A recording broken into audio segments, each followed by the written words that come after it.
No, Jan will use it. Yeah, he'll do it.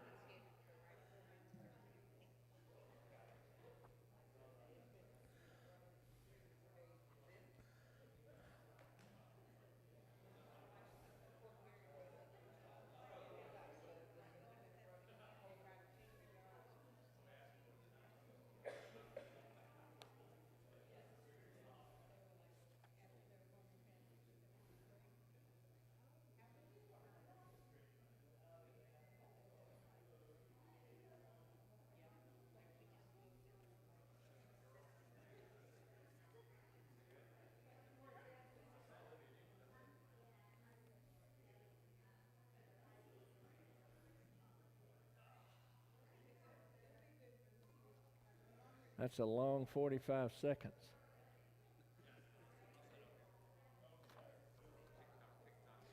Tick tock, tick tock.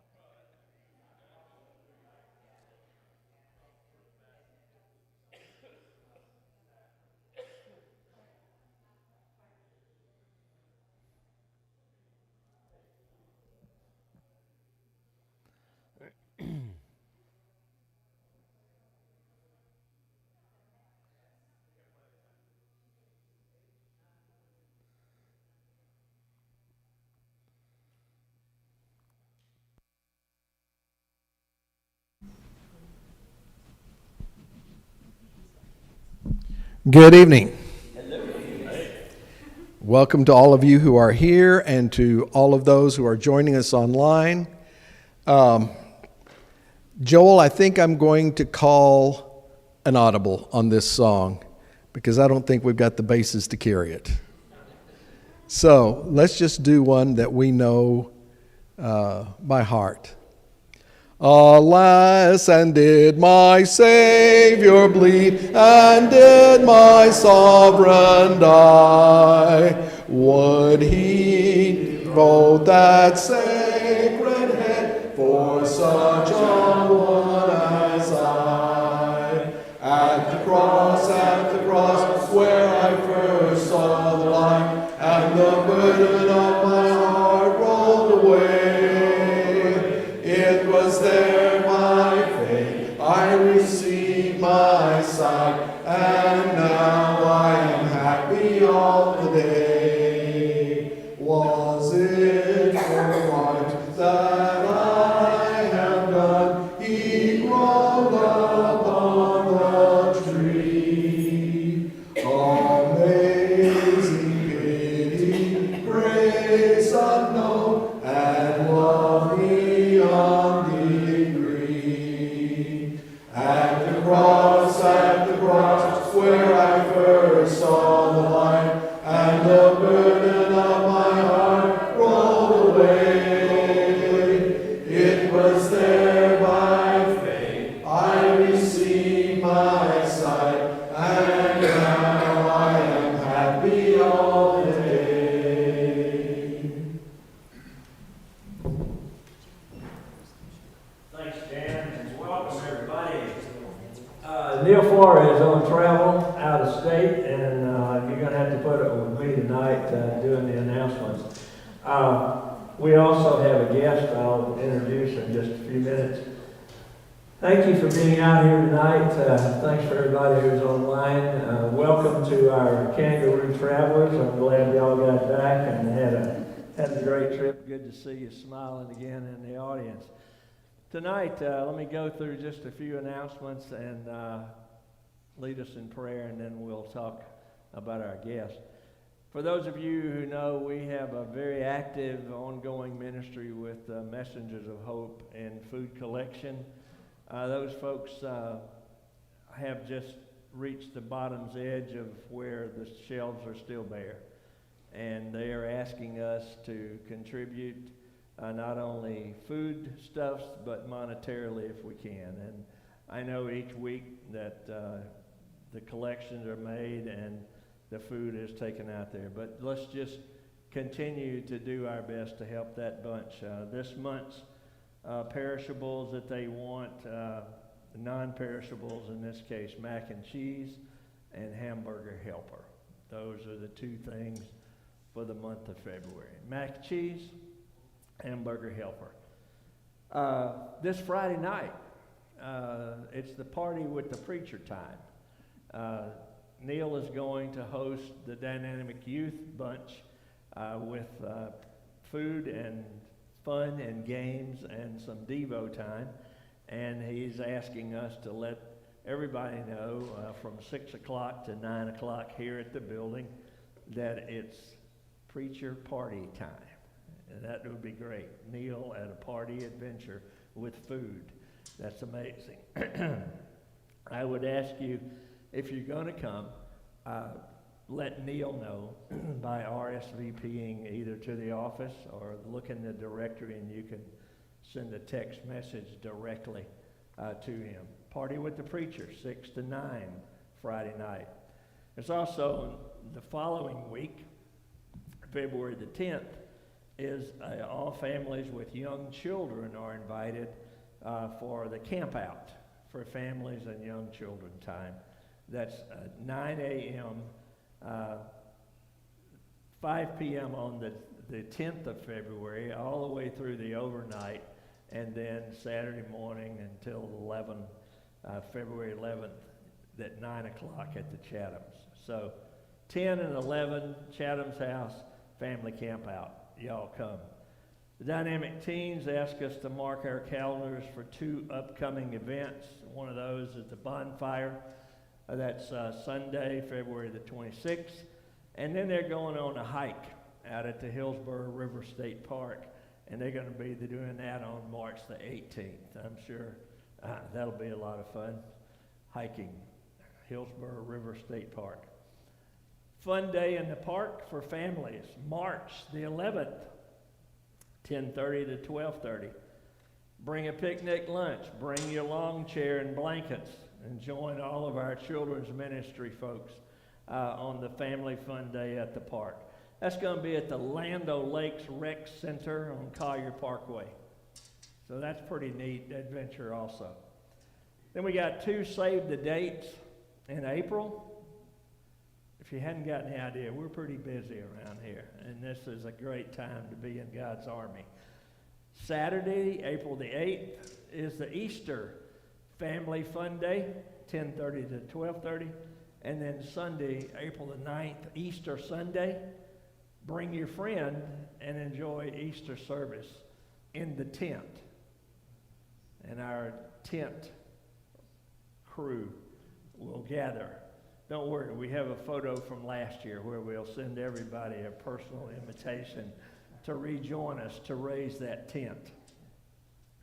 Renee McLaughlin asked me to continue to let you all know that she is trying to gather 30 people to go on the adventure to see the Ark Encounter.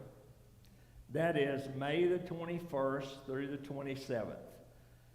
Need to contact Renee for information about that. She's about 26 folks short as of Sunday's first gathering. So think about it, pray about it. Might be a good adventure. I know a couple that had already gone up there, and they just thrilled to death about the Ark, that it was a phenomenal adventure. So let Renee know.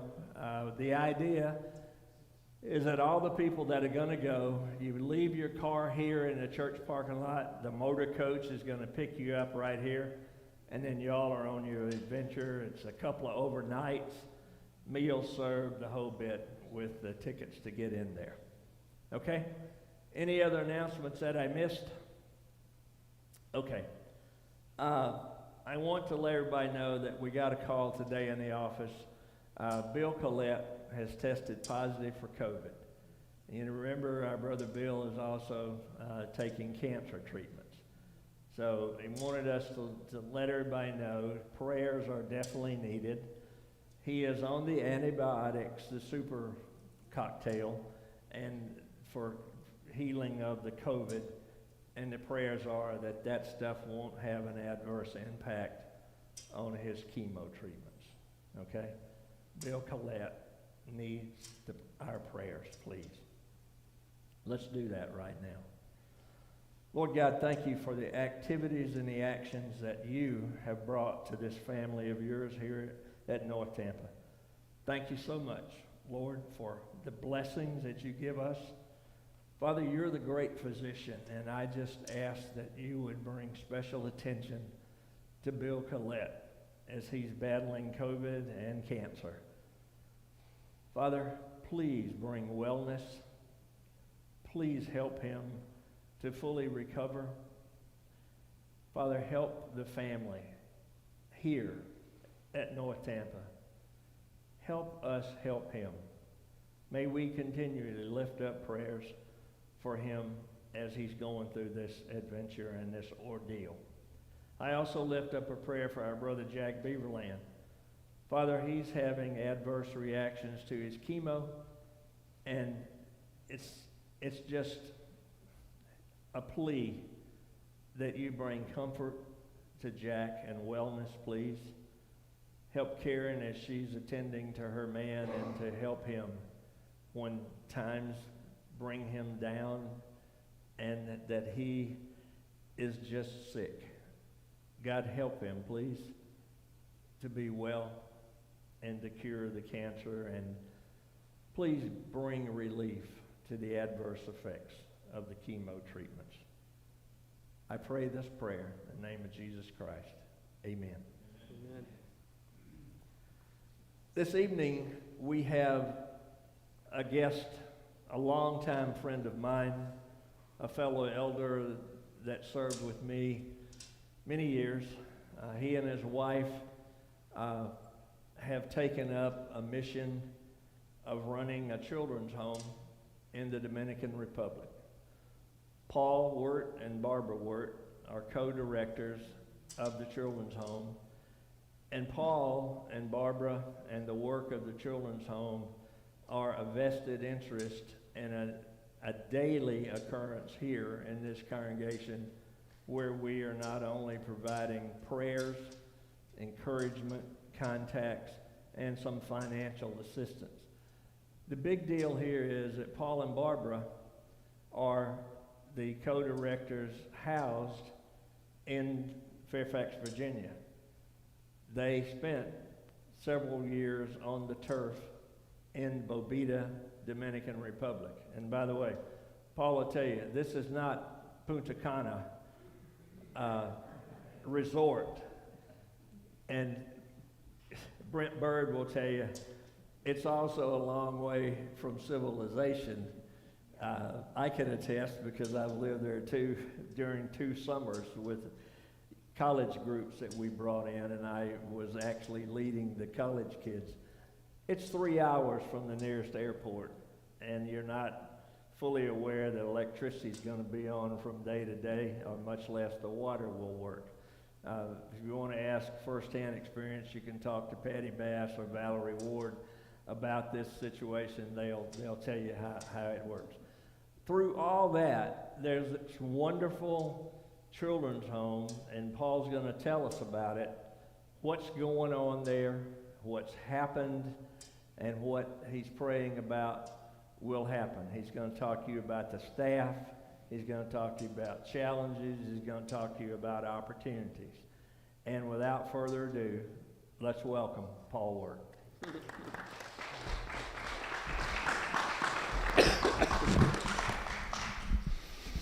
Thanks, Jack.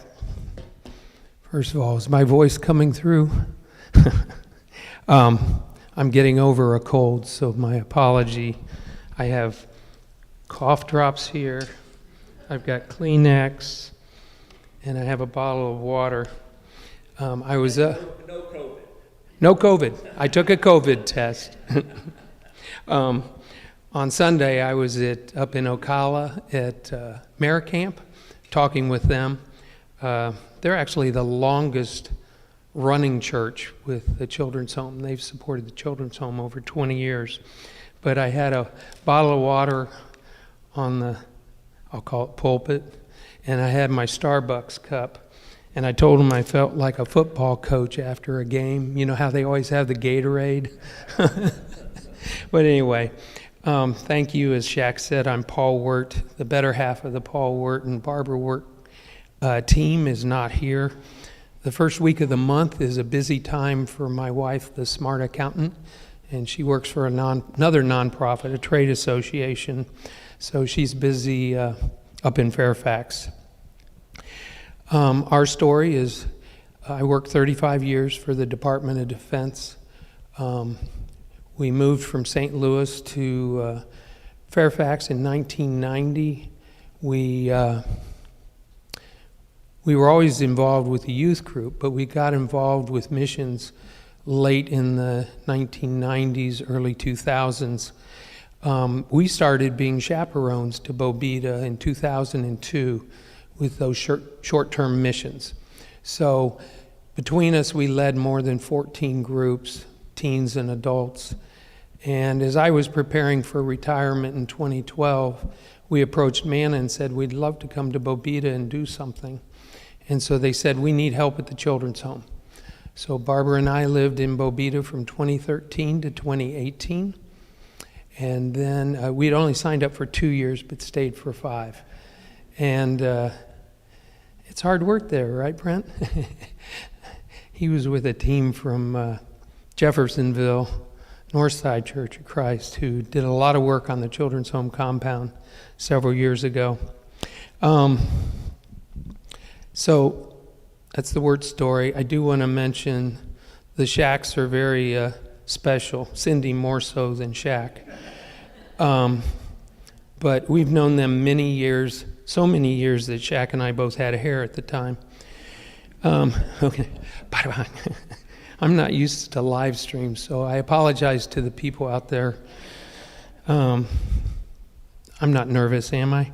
Okay, so this is important. As I really get into this, I want you to feel free to stop me, raise your hand. If I don't see you, yell, hey, Paul, and I'll take any questions. If I'm about ready to address something you're asking, I'll let you know. But don't hesitate to stop me.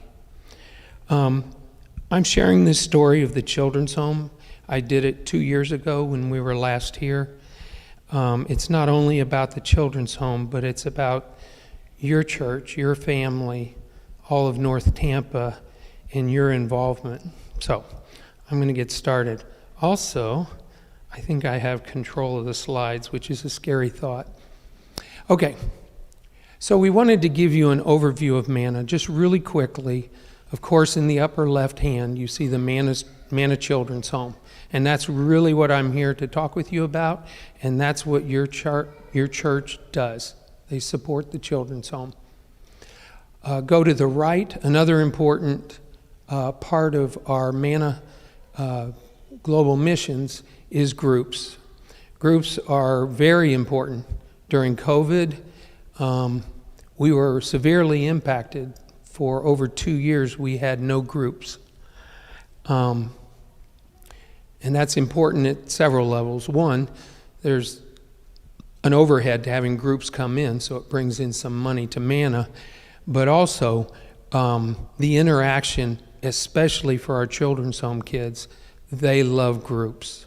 So groups is very important, and we'll do a little bit of that on the next slide. Lower left, the Manna Christian School, that's 10th grade through 12th grade, and that's a mixture of kids from Rio San Juan, the nearest, I'll call it large city. There's probably about 18,000 people. And the children in Bobita and Caracania, and specifically our children's home kids. For the people in Bobita and Caracania, whether they're on the children's home compound or not, they go to a local Dominican primary school, which is now K through 9. So the high school is 3 grades. And then we have what we're still calling the Santiago College Ministry. It's gone under different names. There's not a lot of students under that program, but it's an important aspect of what Manna does. From the children's home perspective, we look at it a little different, and I'll cover that later too. But anyway, that's the 4 areas right now. In the past, you would have known we did something in Rio San Juan. Right now, that program is, I'll say, non-existent. It's certainly being looked at for the future again. Okay. Ooh, it worked. Okay. This is all about North Tampa. It's just a selection of slides that I was able to get from Shaq. It's a variety of you doing all this preparation for Magi, preparing boxes, shipping boxes. You also had that large, I think those boxes may be the Bibles in the lower left. You shipped over many Spanish Bibles. And then at that time, Shaka Claus was going to Bobita in December with the Magi. And that's a photo of him with a lot of the kids. So now we go to actual groups. I just threw these all together. I don't know which trips or whether they were the fact-finding trip, but the one I like the best is on the far right up top, and that would be Neil. It was great to have him come and see Bobita and get exposure to Manna as a whole, but especially for the kids in the children's home. Lower left, there's always a beach day for groups, and I believe that is your group. And most importantly, dead center was one of your people was baptized there. What was his name? Nathan Baker. Very good. So this is, what I'm kind of showing you here is the dual impact of groups, because you see Nathan was impacted by his surroundings and certainly by the people of your group who you sent. And his heart was touched and he chose to be baptized. Also, the impact on the kids is great. I just can't stress that enough. Groups is very important, and I would tell you right now, if North Tampa a year from now wants to get a group together, it could be a teen group, it could be a mixed adult teen group, it could be singles, we would love to have you all come. From the children's home perspective, you probably get about a day and a half, if not 2 days, really over the week, focused on our kids at the children's home. It's just a great thing. Okay, because I can't see that far. I know I'm not supposed to turn around, but I'm going to do it quick. Okay, we have 11 children who we would absolutely say these are the children who live and need to be in the children's home. So right now there's 11, there's 6 boys, 5 girls, and I'll have their pictures up in a minute or so. We are a foster care facility. Most kids that come to us, they stay with us till they're 18, in some cases beyond, and I'll explain that. But we are not an adoption facility at all. Okay? We want them to stay Dominican. We want them to stay in the Dominican Republic. It's good for their training as they're growing up. What they'll do as adults is what we're looking for the Dominicans. We do have an additional 6 children. Most of them are children of staff, and I'll explain that. The difference is our children at the children's home, we have decided, Barb and I did this probably 8 years ago. Originally, when we moved there were only 2 sponsors per child. We grew it to 4 sponsors per child. Okay? But for the staff children, we only have 1 sponsorship, and that's to help with some basic things like their school uniform, birthday parties, things like that, because they have their parents, and their parents have income. So we're just assisting. We also continue to support 5 college students, and I will address that one kind of heavily. So when we talk about sponsorship, we say $50 a month, and that's $600 a year, and that's just the way we set it up. Right now, we are sitting very pretty. I think we are almost completely covered in individual sponsorships. And what I mean by that, when you're sponsoring a child, it's that more intimate relationship. If you happen to go there with a group, you can say, oh, here's my child, At Christmas, Barb and I, for the last 5 years, we take 6 suitcases every Christmas with sponsors' gifts that they've bought for their kids. So that's that.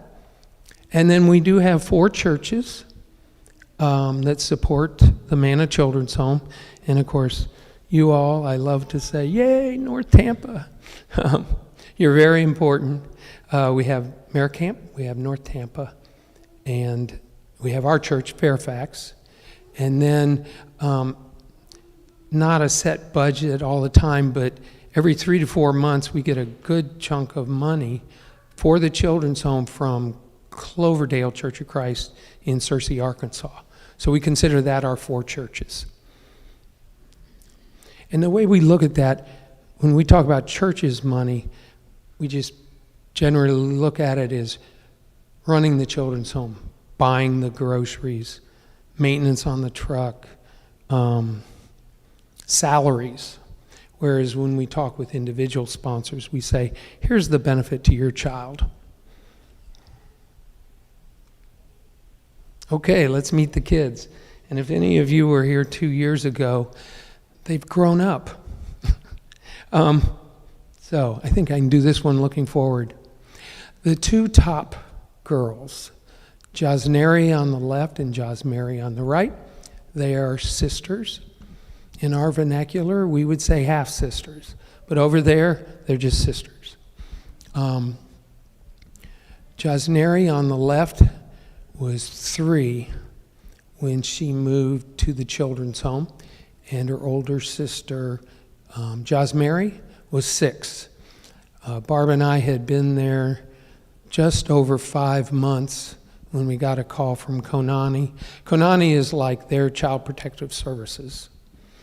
And they said, we have 2 young girls who are in need, maybe in danger. And we took them, and they have been there ever since. So we go down. On the far left is Suleika, and on the far right is her older sister, Mackenzia. And they have 2 brothers who you'll see on the next slide. It's kind of a funny story. The 4 of them came to us the second week of January in the year 2017. Porfi, who you'll meet Porfi, he's the Costa Rican missionary along with his wife Carla. He has a very good relationship with Konani. Konani called him about 3 o'clock in the afternoon and said, we have 4 children in danger. We've got to get them to you. Would you be willing to take them? And of course, Porfi ran up the hill to the 2 Americans and said, that's what they need. What do you want to do? And we said, do they really need to come right away? Because we're used to red tape. And we said, okay, we need to pray about this, and we need to call Shaq, because Shaq, he didn't mention that, but he is kind of over Barbara and I within the Manna organization. He's our yes man, just saying. But anyway, we went to Shaq and said, here's our situation. He goes, you know what? Between you 2 and Porfi and Carla, make the decision. And so we prayed about it. We talked some more. It only took us about an hour. And we said, okay, Porfi, excuse me, tell Konani that we'll take them. But we need to know, when do they think they would bring them? So Porfi goes down the hill, gets on his phone, calls Konani. He comes up about 5 minutes later, and he says, I think they were down at the corner where La Cantera, that's where you turn off the highway and you start the 5-mile trek up the mountain. And literally 30 minutes later, the 4 kids came up in a little Konani car, and they've been with us ever since. So that was a long story, but it's kind of interesting. How the Dominicans can move really slow in almost everything. And then out of the blue, you've got 4 kids 30 minutes later.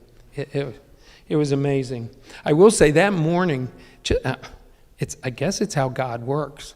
Barbara and I were just sitting there talking about how, oh my gosh, we're down to like 7 kids. Are we supposed to close this over time? What's God want us to do? That afternoon we added 4 kids. So he has a sense of humor, I guess. Okay. Lower center is Jessica. Her story's fun. I'll do this real quick. We knew Jessica for years before she was ever part of Manna. She lived in Rio San Juan, and all the American tourists, German tourists, French tourists, they all knew her because her and her 2 cousins were known as the popcorn girls. They'd come home from school at the aunt's house. She lived at her aunt's house, and they would pop up popcorn, bag it, and then their job for 2 hours each evening was to go around to the tourist restaurants and sell popcorn to raise some money for the family.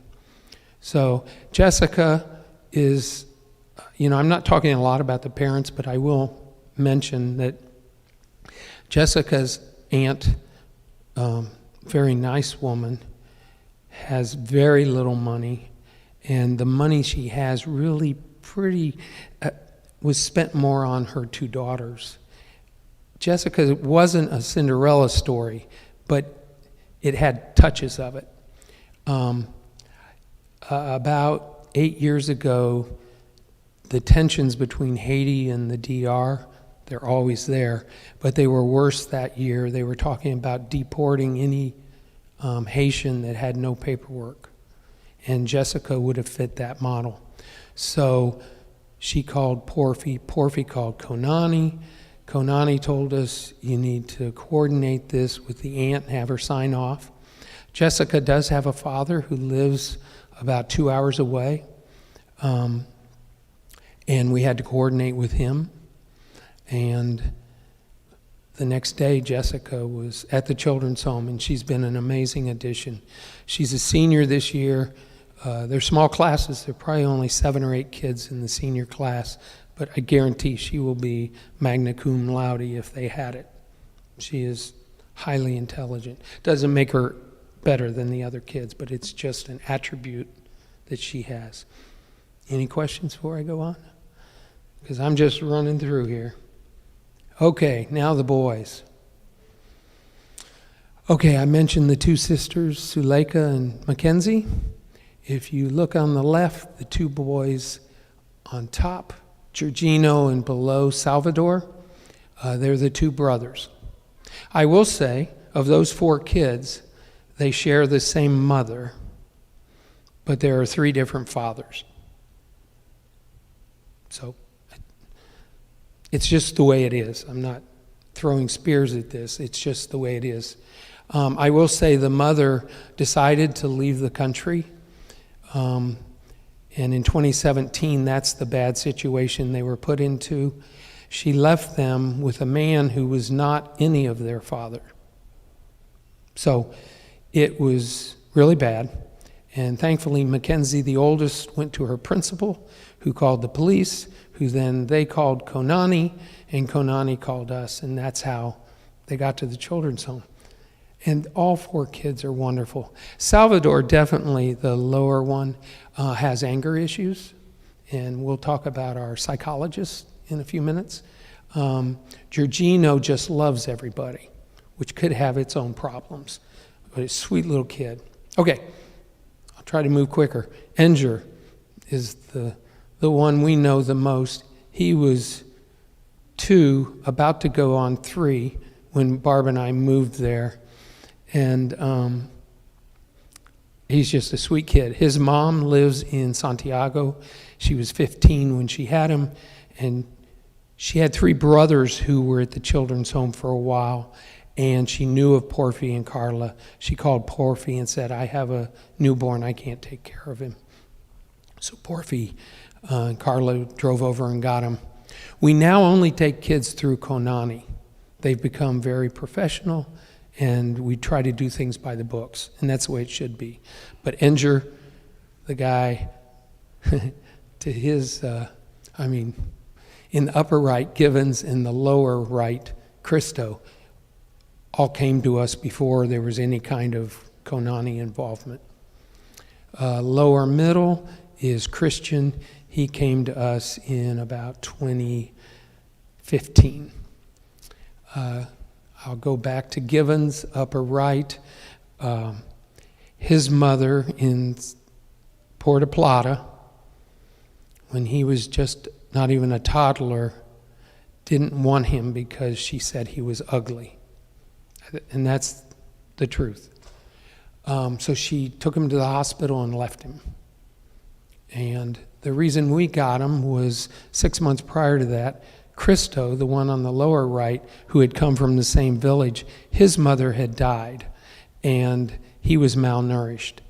And through a series of connections, Manna was able to take each of those boys. And it's been a blessing ever since. They're great kids. All our kids are great. Take it from me. Okay. So these are the other 6 that I said we just have a single sponsorship with. So to walk through them, of course I do the staff last, and I should have done them before these kids. But Sarlin is the daughter of Jacqueline, and Jacqueline helps Porphy and Carla run the children's home. Jacqueline, her mother was originally the Boys House mom. When we left in 2018, we in the Cordobas, Porphy and Carla, promoted her to help them run the children's home. So she has since had now a 3-year-old going on 4, and that's Sarlin. The 2 girls to the right, Naomi and Sayeri, they are the daughters of Jairo, who you'll see, our maintenance man. Lower left is Daniel. Actually, when he was 6 months old, he lived at the children's home. His mom was a house mother at that time. Ada still works for us 50% of the time as an emergency relief house mom, and the other 50% she works at Manna Christian School in the kitchen. So Daniel has 1 sponsor. And then in the middle, Danny, and to the right, excuse me, Abby. They are actually the children of Porphy and Carla.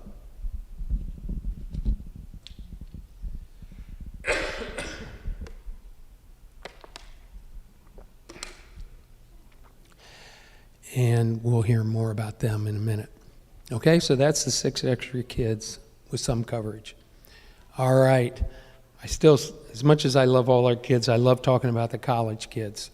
So we'll do Abby real quick. She's on the upper left. She's the older of the 2 children of Porphy and Carla. She graduated a year ago, and she is going to an art school. It's actually quite well known in the Dominican Republic. It's called ANI. It's actually, I think, American-owned. And she's an art student. Below her, Jolinette is actually the older daughter of Jacqueline, the one who had the little Sarlin, the 3-year-old. Well, that's her first daughter, Jolinette, who graduated from Manna Christian about 3 years ago, and she is striving for a nursing degree in Nagua, which is a city east and north of us. Go to the far right upper, that's Ariel. He, I believe in June, is going to graduate with 4 years, and the schooling they call it is technology. We'd call it computer science. He's big into telecommunications. He's trying to form his own company to get ready for after he finishes school, which is wonderful because then we don't need to find any money for him if he's self-supporting, which would be wonderful. And then lower right, Woodson, who's been at the children's home for about, he was at the children's home for about 16 years. He is part of the Santiago Christian student program, somewhat in name only because just some of the way we set it up, he's being supported through the children's home. but he is in tourism, which is a great major if he can graduate. He's struggling. He's got to get through business accounting. It keeps knocking him down. So he's in his third iteration of business accounting. Yes, sir? He did. He had, I'll call it an extreme allergy to the waters in the rivers. They would irritate, and it was, I'm going to say fungal. I don't know exactly what it was, but he had to do this series of treatments. We'd have to drive him to Santo Domingo. They would extract blood from his arm, and they'd put it in a mixture and make like eye drops, and he would use them for 30 days to help him with his vision, and he's grown out of it. So that's a good thing. With him is his girlfriend, Lucia, who is just a wonderful young woman we met. She's in Santiago, and she is absolutely in the college program, and she's from a city called Jarabacoa. And we are hoping that they will continue dating and one day get married, because they are both just perfect for each other. I don't need to be the dad here. I'll go on. So I can't forget Rosemary, dead center. That's our doctor. She was driven at the age of 8. By the age of 10 or 11, she knew she wanted to be a doctor. And of course, everybody was like, yeah, Rosemary. And she was older and graduated ahead of when we ever had a Manna Christian school. So she went to Rio San Juan High School, and she actually graduated from that large high school summa cum laude. I guess that's the second place. Anyway, she set up that she was going to Gaspar Hernandez and do the first 2 years of college. When Barb and I moved there, after 6 months, we had to find her a place. There was no college ministry yet, so the children's home raised the money. We had 2 wonderful sponsors who wanted to sponsor her, and we found an apartment for her. Barb is the accountant. She had Rosemary develop a budget. She has to stand by that budget, just like Barb's husband Paul does. If she's watching online, I'm sorry, Barb. So anyway, Rosemary is a success story. She graduated. She finished a 1-year internship a year ago. Then she was supposed to do a 1-year residency, and she put in extra hours all through the residency that she finished in like 8.5 or 9 months. She is so driven, whether it's studying or whether it's work, she's focused. Now, the downside of that is sometimes she has to work on her interpersonal skills, because she is so focused. Well, that's what I'm going to do. She just looks you in the face and go, yeah, now what's next? So, but she's special. So all the kids I've just shown you, from the littlest to the oldest, Barb and I think of as our grandkids. So even though we moved back in 2018, we've stayed involved. We go every June and every December, and we only missed one of those during COVID. We did 3 of the 4 during COVID, masking up. But the airplanes were empty. It was a great time to fly. Anyway, but those kids missed 2 years of people like you coming to Bobita. They really did. Okay, let's see what's next. Oh, the staff. Let me go through this. Porfi and Carla, indispensable.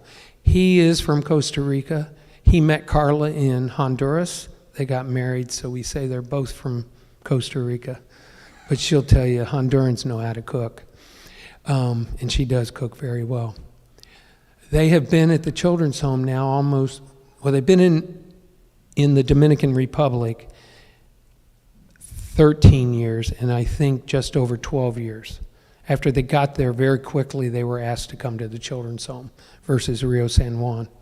So they've raised the 2 kids there. Danny was just a little toddler when they moved there. They will probably be preparing for retirement. So I'm looking for Spanish speakers that want to run a children's home now. Probably in 3 to 5 years. That would be my guess. Maybe longer. We'll see. Okay, Jacqueline I talked about. She has the 2 daughters.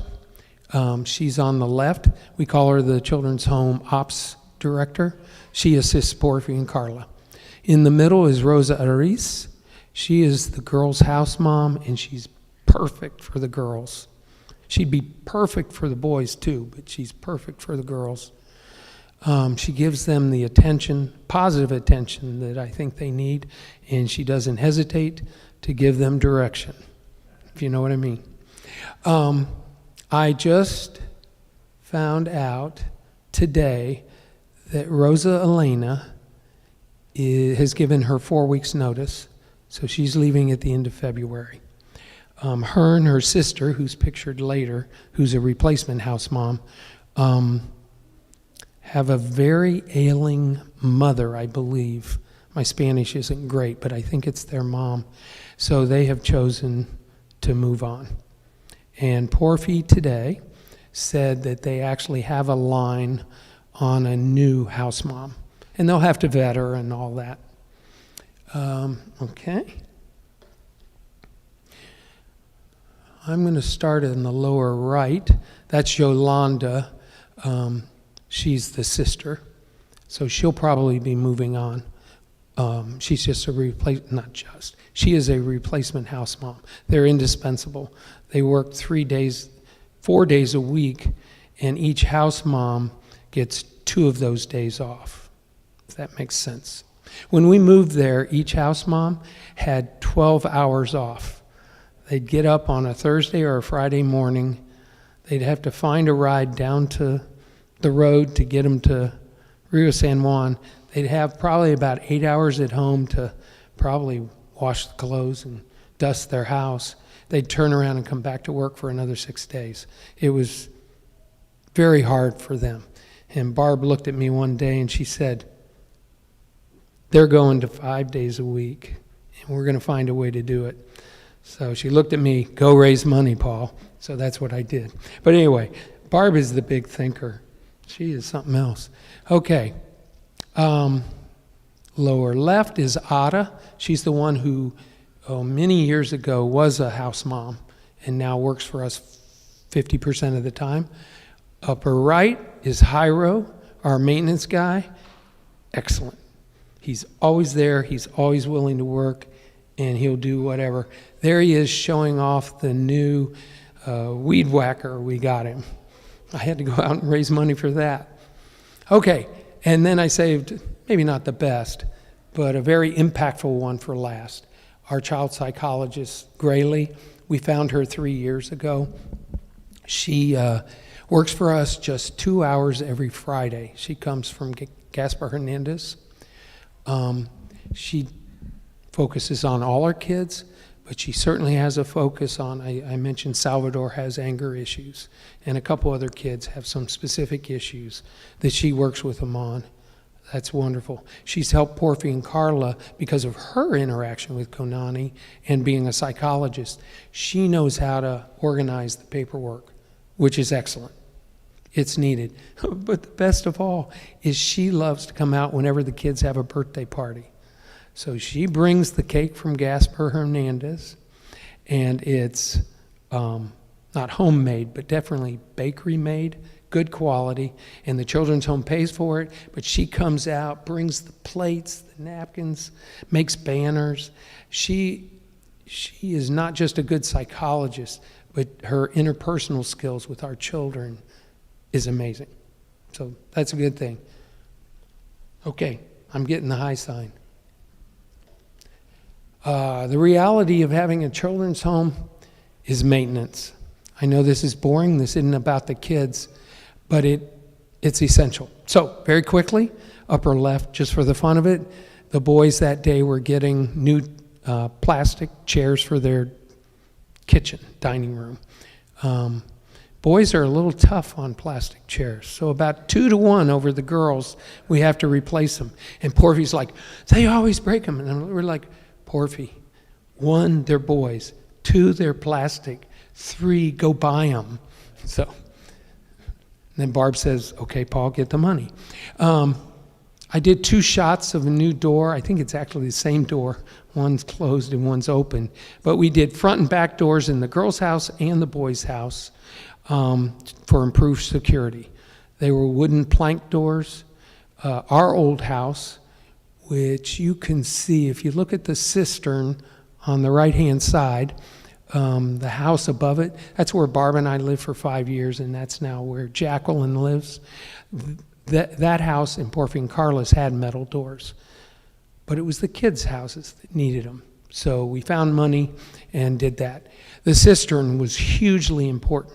A church north of Fort Worth, Lake City's Church of Christ, gave us the $3,000. It ended up costing $2,970. That more than doubled our water storage capability. So the pump from the well pumps there, and then from there it has its own pump up to the black tanks that were above our house, and then from there everything's gravity fed to the 4 homes. So a little bit of engineering. We got new porch roofs. Metal there tends to rust. The 2 porches, their roofs were probably 14 to 16 years old, in pretty bad shape. The hurricane, I think it was Hurricane Ian, took the carport roof off, and that's the 2 lower rights. You see them building new parts of it, and under it, once it was completed, you see our, it's a Colorado, I can't remember what company it is, Chevy Colorado. Looks brand new. It's probably about 8 years old. The reason I showed this one is the most expensive bit of maintenance we have every year is that truck, and it's because of the Bobita Road. It's because of driving to Santiago and that terrible road. The roads are terrible there. So we're always replacing tires, shocks, struts, you name it. But Porfy takes meticulous care of that truck, and it's a wonderful thing. But that's a big expense. Okay. A one-time even bigger expense, the basketball court. That is now almost 20 years old, and you can't really see it, but that cement that they're on, and some of them are barefoot on, that's almost like gravel. It's totally degrading, and we want to totally tear it down, bring it back up by a professional. I had raised $6,000 for it, and it is a minimum of $12,000. So we haven't raised that money yet. And I'm just mentioning that to you. Okay. I'm an old cartographer for the government, so everything's about imagery and maps. So that's the way I got to finish the formal part of this. Ignore the house that's in that circle. That just means it's not part of our property. The biggest rectangle, that's the basketball court. Next to it is they call it a kiosk. We call it a gazebo in the corner. To the left of that is our house. That's the original house on the compound. Then the 3 lower ones, if you look, the middle one is actually 2-story, and that's where Porfy and Carla live on the first floor, and the second floor is administration, classroom, movie night, things like that for the kids. The lower right is the boys' house, lower left is the girls' house. In the very bottom, you see a bunch of little white rectangles. Porfy has gone into beekeeping and selling honey, and he's actually trying to also help himself prepare for retirement one day. His hope would be he'd purchase property in Costa Rica, and he would raise bees and sell honey there too. Okay. This is a map. So if you know the island of Hispaniola, you know that on the far left, not pictured, is Haiti, and on the right is the Dominican Republic. At the top you see Bobita, and we kind of blew it out. It's in the middle of the Campo, which is farming country. And it's a great place to raise the kids because they're very safe and secure. But it also comes with a lot of problems in that you're not,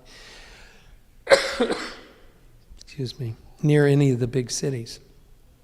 So the monthly shopping is to the left. It's called Santiago. That's 2.5 hours away, 48 miles.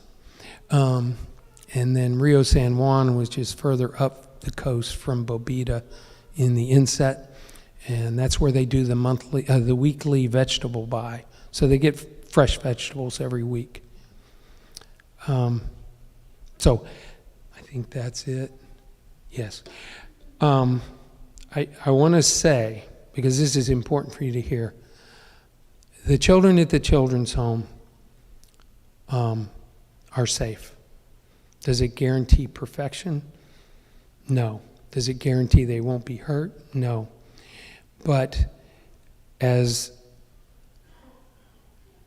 unindustrial as you can make a house where you got 6 boys and a house mom who's not their mom, or 5 girls and a house mom who's not their mom, it is the closest thing to a functioning home, I believe, that they could have. And in some cases, it's better than what they did have. It's not to say that parents were terrible. Life gets in the way, and it got in their way. But our kids are loved, protected, fed. We also work on their spirituality. The boys are always behind the girls. Isn't that kind of like here in the U.S.? Usually girls. So Mackenzie's been baptized. Jessica, Abby. And Porphy is trying to spend some time focusing on the boys separately to try to help them. We don't want them to falsely do that. We want them to feel the desire to grow closer to God. And I think that's an important thing of what we do. And they provide that. And I'll tell you, groups coming really foot stomps that. Those kids watch the Americans as they come in and they see things. Okay, so I'm going to stop there. And I really would love to answer questions. And if you don't have any, I know Shaq's going to hit me with some. Anyone have any questions, please? Yes, sir. Let me get a mic to you there,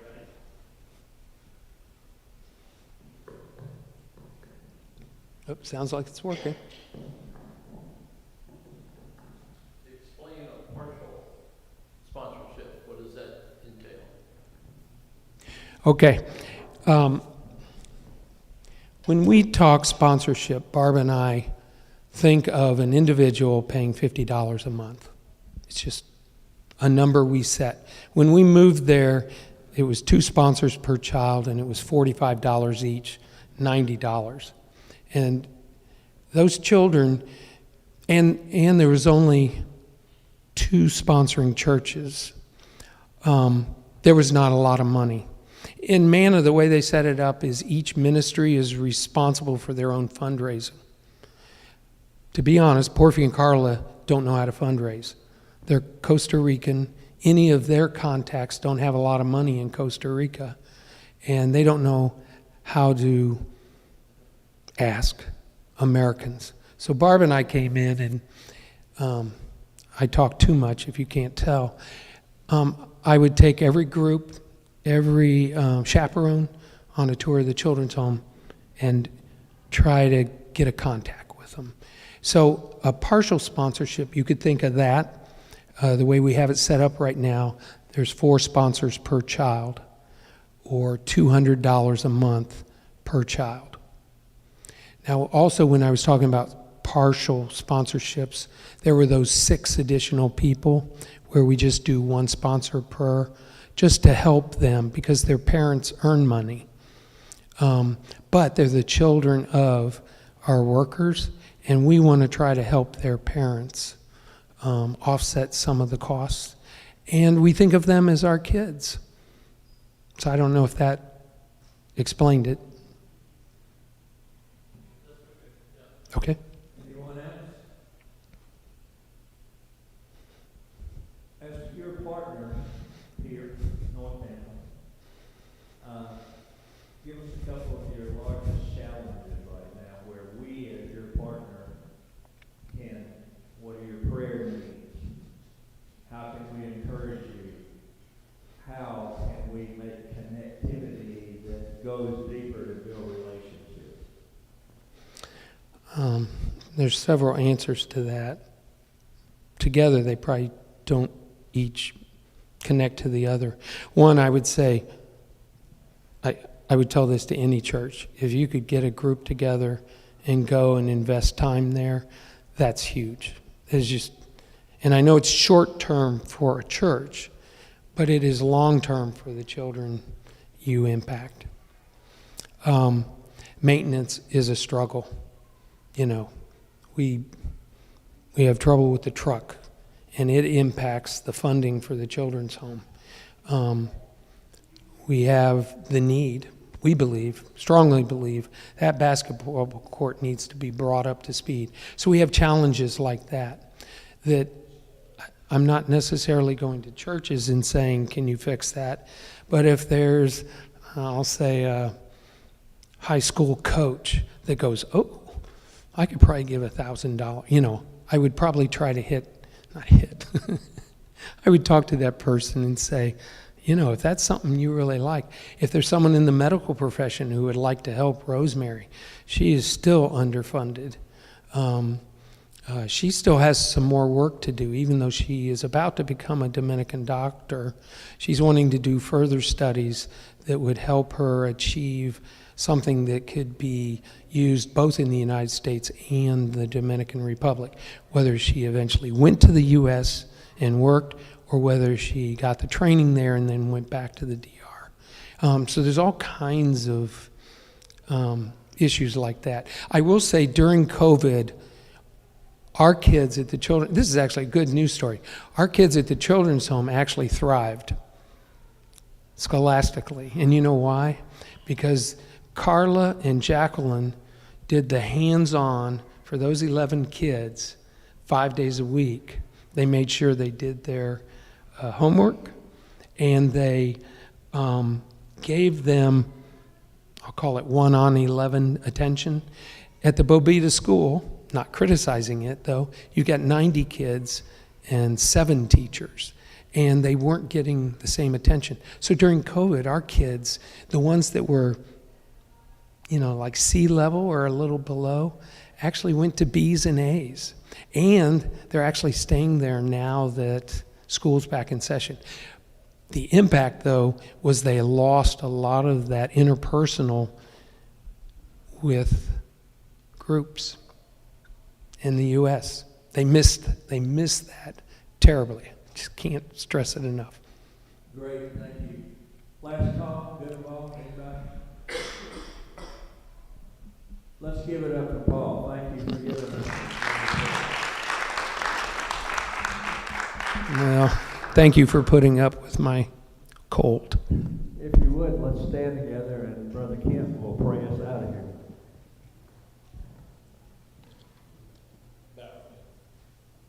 Father God, we are so thankful for you, for your Son, for the opportunity to have a servant heart, to die to our worldly, earthly needs and desires, and the many things that our country gives us that are unnecessary. And we are so thankful that there are many that have servant hearts that have found opportunities like the one at Manna, and the children, the home, and the school, and the students that need help, that have not been blessed like we have, that we can help them in so many ways.